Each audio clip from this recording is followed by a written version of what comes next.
ପିଲାମାନେ ଆଜିର ଏକ ନୂଆ ଭିଡ଼ିଓରେ ତୁମମାନଙ୍କୁ ସ୍ୱାଗତ କରୁଛି।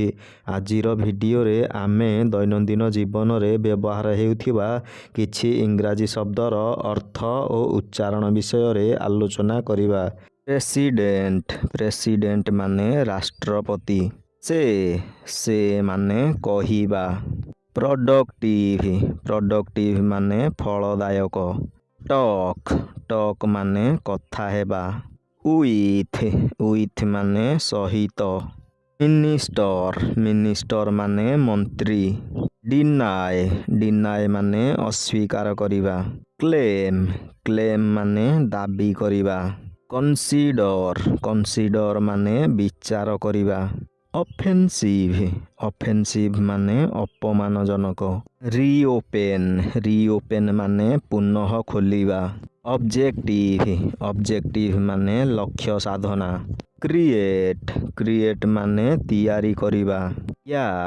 ଗ୍ୟାପ୍ ମାନେ ଖାଲି ସ୍ଥାନ। ଡୋମେଷ୍ଟିକ୍ ମାନେ ଘରୋଇ। ପ୍ରୋଟେଷ୍ଟ ମାନେ ଆନ୍ଦୋଳନ। ପ୍ରେସର ମାନେ ଚାପ। ଆକ୍ଟର ମାନେ ଅଭିନେତା। ଚିଫ୍ ମାନେ ମୁଖ୍ୟ। ଷ୍ଟ୍ରାଟେଜି ମାନେ କୌଶଳ ବା ଯୋଜନା। ଆନାଉନ୍ସ ମାନେ ଘୋଷଣା କରିବା। ଇଲେକ୍ସନ ମାନେ ନିର୍ବାଚନ। କ୍ୟାଣ୍ଡିଡେଟ୍ ମାନେ ପ୍ରାର୍ଥୀ। କଣ୍ଟେଷ୍ଟ ମାନେ ପ୍ରତିଯୋଗିତା। ଫିନିଶ୍ ମାନେ ଶେଷ କରିବା।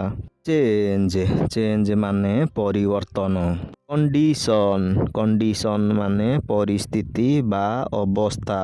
ରିକ୍ୱାୟାର ମାନେ ଦରକାର। ନିଡ୍ ମାନେ ଆବଶ୍ୟକ। ପେନଲ୍ଟି ମାନେ ଦଣ୍ଡ। ଇମ୍ପୋଜ ମାନେ ବାଧ୍ୟ କରିବା।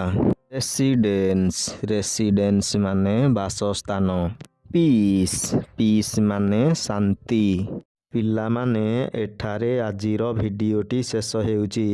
ଏହିଭଳି ଶିକ୍ଷଣୀୟ ଓ ଗୁରୁତ୍ୱପୂର୍ଣ୍ଣ ଭିଡ଼ିଓ ଦେଖିବା ପାଇଁ ଏହି ଚ୍ୟାନେଲକୁ ସବସ୍କ୍ରାଇବ୍ କରି ପାଖରେ ଥିବା ବେଲ୍ ଆଇକନକୁ ପ୍ରେସ୍ କରିଦିଅ।